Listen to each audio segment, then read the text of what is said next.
Emma by Jane Austen, Volume 2, Chapter 4.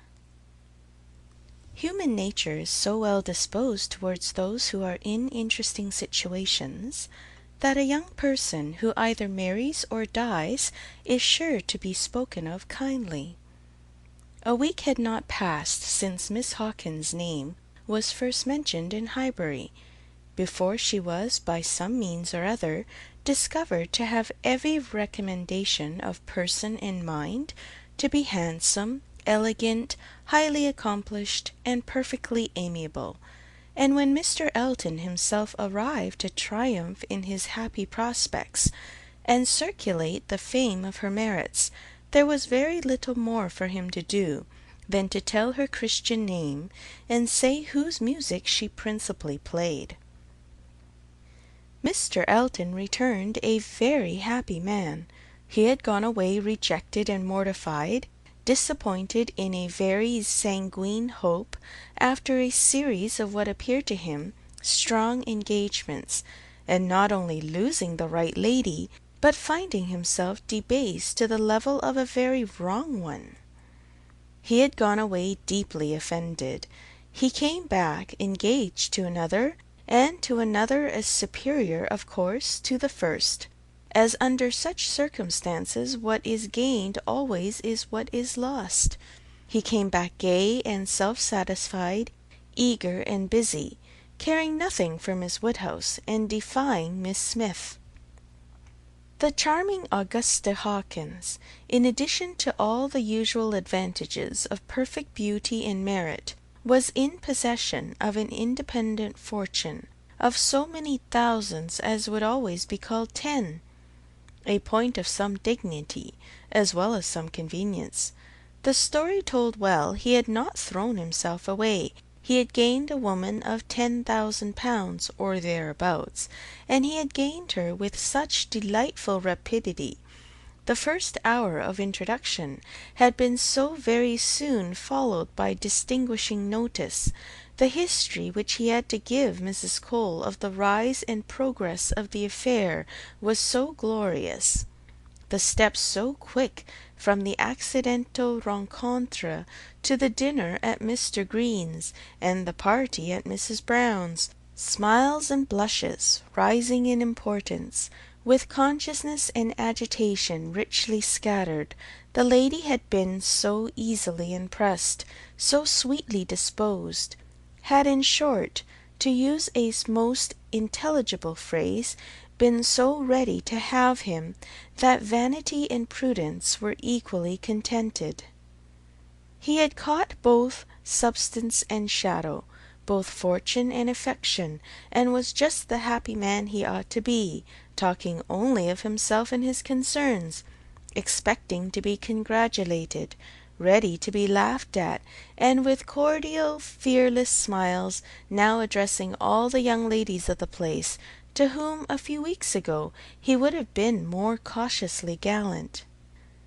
The wedding was no distant event, as the parties had only themselves to please, and nothing but the necessary preparations to wait for, and when he set out for Bath again, there was a general expectation, which a certain glance of Mrs. Cole's did not seem to contradict, that when he next entered Highbury he would bring his bride. During his present short stay Emma had barely seen him, but just enough to feel that the first meeting was over, and to give her the impression of his not being improved by the mixture of pique and pretence now spread over his air.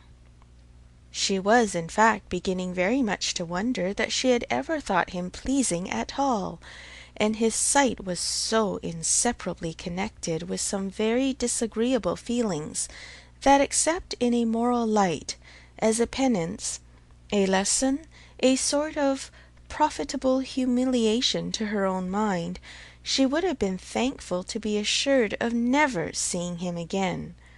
She wished him very well, but he gave her pain, and his welfare 20 miles off would administer most satisfaction.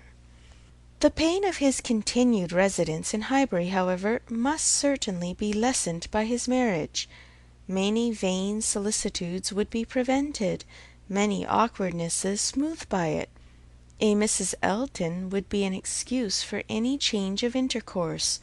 Former intimacy might sink without remark. It would be almost beginning their life of civility again. Of the lady individually Emma thought very little. She was good enough for Mr. Elton, no doubt, accomplished enough for Highbury, handsome enough, to look plain probably by Harriet's side. As to connection, there Emma was perfectly easy, persuaded that after all his own vaunted claims and disdain of Harriet he had done nothing. On that article truth seemed attainable. What she was must be uncertain, but who she was might be found out, and setting aside the £10,000, it did not appear that she was at all Harriet's superior. She brought no name, no blood, no alliance. Miss Hawkins was the youngest of the 2 daughters of a Bristol merchant. Of course he must be called, but as the whole of the profits of his mercantile life appeared so very moderate, it was not unfair to guess the dignity of line of trade had been very moderate also. Part of every winter she had been used to spend in Bath, but Bristol was her home, the very heart of Bristol, for though the father and mother died some years ago, an uncle remained. In the law line, nothing more distinctly honourable was hazarded of him than that he was in the law line, and with him the daughter had lived. Emma guessed him to be the drudge of some attorney, and too stupid to rise, and all the grandeur of the connection seemed dependent on the elder sister, who was very well married to a gentleman in a great way near Bristol, who kept 2 carriages. That was the wind-up of the history. That was the glory of Miss Hawkins. Could she but have given Harriet her feelings about it all! She had talked her into love, but alas, she was not so easily to be talked out of it. The charm of an object to occupy the many vacancies of Harriet's mind was not to be talked away. He might be superseded by another, but certainly would indeed nothing could be clearer. Even a Robert Martin would have been sufficient, but nothing else, she feared, would cure her. Harriet was one of those who, having once begun, would be always in love, and now, poor girl, she was considerably worse from this appearance of Mr. Elton. She was always having a glimpse of him somewhere or other. Emma saw him only once, but 2 or 3 times every day Harriet was sure just to meet with him, or just to miss him, just to hear his voice, or see his shoulder, just to have something occur to preserve him in her fancy, in all the favouring warmth of surprise and conjecture.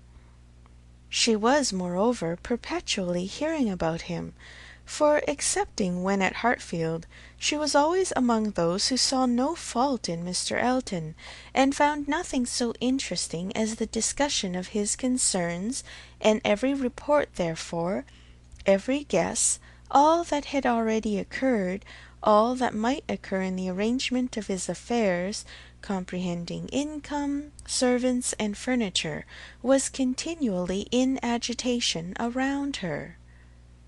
Her regard was receiving strength by invariable praise of him, and her regrets kept alive, and feelings irritated by ceaseless repetitions of Miss Hawkins's happiness, and continual observation of how much he seemed attached.